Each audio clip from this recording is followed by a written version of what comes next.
Assalamualaikum warahmatullahi wabarakatuh. Bertemu kembali. Kali ini kita akan membahas apa itu wajib menurut pandangan usul fikih. Baik, next. Menurut usul fikih, kajian usul fikih itu kan membahas masalah-masalah kuliah, masalah-masalah yang universal, yang umum. Nah, ini kata kuncinya. Jadi ketika ingin memahami tentang wajib menurut usul fikih, maka kita harus menghadirkan masalah-masalah kuliah, problem-problem kuliah atau problem-problem universal. Nah, melihat masalah universal itu seperti apa? Itu seperti ketika ada lafaz yang khusus itu dibelokkan ke yang umum, atau ada persoalan yang khusus kemudian dibelokkan ke persoalan yang lebih umum. Nah, bagaimana cara mengetahui sesuatu yang umum? Nah, ini kata menurut ulama usuliyin itu min haitsu wasfuhu bil wujub. Jadi melihat dari sisi-sisi kewajiban-kewajibannya. Nah, gitu. Atau fal wajib min zikrihi fa'il wa iradul masdar. Jadi kalau melihat lafaz yang wajib itu bukan dari sisi kalimat fiilnya, penyebutan fiilnya, tetapi yang dimaksud di situ masdarnya. Nah, ketika ada lafaz yang ada alnya, itu kan khusus ya. Tetapi yang dimaksud al di situ al lil jinsi, al yang bermakna umum, bukan al yang bermakna khusus. Nah, wajib itu kan mufrad, jamaknya wujub. Nah, maka ketika kita melihat wajib, yang dimaksud di situ bukan secara mufradnya, tetapi secara jamaknya, secara umumnya. Jadi maknanya ya kewajiban-kewajiban, bukan wajib bermakna satu, tapi wajib di situ bermakna jamak, banyak ya.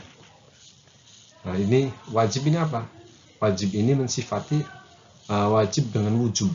Nah, itu kan yang pertama, kata kunci yang pertama, wajib menurut usul fikih, maka yang dilihat itu persoalan yang umumnya. Maka ketika mensifati wajib ada lafaz, kemudian yang dilihat bukan sisi khususnya, tetapi sisi yang universalnya. Wajib yang dibahas usul fikih adalah melihat pekerjaan yang disifatinya wujub, bukan jadi pekerjaannya atau perilakunya atau tindakannya itu yang disifati wujub-wujub itu, dari tindakan-tindakan yang banyak itu. Tindakan yang banyaknya ini yang bersifat wajib-wajibnya ini. Nah, maksudnya apapun pekerjaannya yang sifatnya wajib, haitsu takdiriyah, ini menyimpan makna batin ya, makna tersirat, makna tersirat, bukan makna tersurat. Haitsu takdiriyah itu menyimpan makna tersirat, seperti kullun. Kullun itu kan alif lamnya yang maknanya itu umum, atau pekerjaannya mutlak wujubnya yang sifatnya juga mutlak. Jadi pekerjaannya, perilakunya yang dilakukannya mutlak, maka dia memiliki sifat mutlak juga. Nah, kalau melihat dari sisi perilaku, nah ini kata kunci kedua. Kata kunci pertama memahami wajib adalah melihat masalah-masalah kuliahnya, sisi makna tersirat dari lafaz itu, bukan makna zahirnya, tetapi makna batinnya, tetapi makna batin yang universalnya, bukan yang khususnya. Nah, yang kedua ini memahami soal perilaku atau pekerjaannya. Itu perilaku atau yang dilakukan ketika dilakukan itu berpahala. Perilaku ketika dilakukan berpahala, ketika ditinggalkan dosa. Nah, kalau melihat pekerjaannya itu sebabnya pahala. Jadi ketika dia melakukan maka dia berpahala. Adanya pahala itu disebabkan pekerjaannya. Begitupun sebaliknya berdosa. Jadi ketika melakukan berdosa, ketika ditinggalkan berpahala. Nah, ini kan jadi itu pekerjaannya. Jadi sebabnya ada dosa karena dia melakukan. Oke. Maka perilaku atau pekerjaan itu sebab atau ilatnya ganjaran atau dosa. Alasannya dia mendapatkan dosa atau mendapatkan ganjaran pahala itu dari perilakunya, dari pekerjaannya. Dan dosa atau pahala itu musabbab atau maklul. Jadi pekerjaannya itu sebab atau ilat, alasan dia mendapatkan pahala atau dosa lah sebabnya ini. Nah, kalau dosa atau pahalanya itu namanya musababnya atau maklulnya, itu ya. Nah ini sebab. Sebab ini masuk dalam kategori jadi pekerjaan atau perilakunya. Kalau musabab itu mendapatkan pahala atau mendapatkan dosa. Nah, sebab di sini ini perkara yang disandarkan hukum, yang sandarannya itu menunjukkan wujudnya hukum. Tidak memastikan, bukan memastikan wujudnya hukum, tetapi hanya menunjukkan sebab ini. Jadi bentuk dari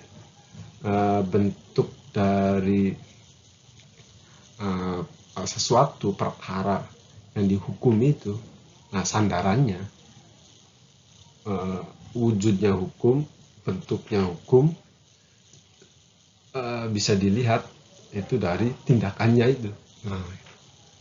Nah, sebab itu perkara yang disandarkan hukumnya itu.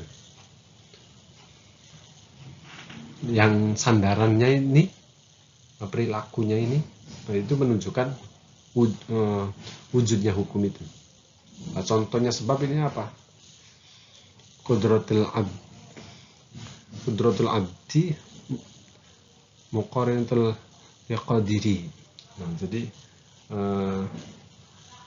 kudratnya hamba, kekuasaannya hamba itu mengikuti kudratnya, kehendaknya hamba itu mengikuti kehendaknya Tuhan. Nah, beriringan. Atau contoh yang lain apa? Obat. Obahnya cincin. Ini saya punya cincin. Obahnya cincin. Nah, ini hukumnya.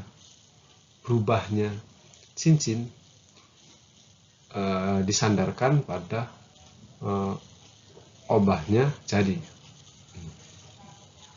Nah, sebabnya jarinya ini sebab. Nah, cincinnya yang berubahnya ini namanya hukum. Pekerjaan atau perilaku itu hanya simbol saja atau sebagai informasi saja. Perilaku itu sebagai informasi bentuk dari wujudnya pahala itu atau wujudnya dosa itu. Jadi cincin ini hukum, berubahnya itu sebab, perilakunya itu hanya simbol atau informasi atau simbol wujudnya berpahala atau tidak. Oke, itu wajib, contoh wajib dilihat dari sebab. Next. Nah, sebab ini ada beberapa pandangan kufar, Mu'tazilah, Ahli Sunnah. Nah, mengenai pandangan sebab menurut golongan kufar, golongan orang-orang kafir, ini apa? Sebab itu menurut orang kafir itu dapat melabeti musabab tanpa Allah. Menurut orang kafir. Menurut Mu'tazilah, sebab itu Allah dapat menguasakan atau menyelipkan pada ilat. Nah, di sini juga sama. Pendapatnya kufar dengan Mu'tazilah ini hampir sama. Cuman bedanya kalau kafir ini tidak mempercayai adanya Allah, tetapi kalau Mu'tazilah ini masih mempercayai Allah, tetapi di situ Allah ini tidak ikut campur. Itu ya. Kalau ahli sunnah ini sebab itu tidak bisa melabeti musabab. Sebab tidak bisa melabeti musabab, hakikatnya yang melabeti itu Allah. Yang melabeti itu Allah, hakikatnya itu. Itu pandangan ahli sunnah mengenai sebab. Nah, pandangan kedua, golongan kafir ini, apa yang disebut sebab-sebab, yaitu yang melabeti dengan zatnya tanpa Allah. Jadi orang bergerak atau melakukan sesuatu, itu tidak ada campur tangan Allah. Nah, karena apa? Karena mereka rasional. Karena sesuatu yang rasional, segalanya harus pasti.